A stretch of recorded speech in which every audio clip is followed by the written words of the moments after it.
5 nömrəli tam orta məktəbin 3A sinfi Hikmət Ziya hər kəsin yerişi var. Tısbağa rolunda İsayeva Nəzrin, Dovşan rolunda Məmmədli Fatimə, müəllif rolunda isə Səfərov Pənah.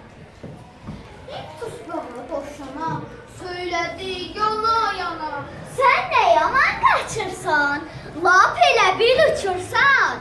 Gəl dost olaq bugündən, mənə də öyrət bunu, inan ki təriflərəm səni ömrüm uzunu.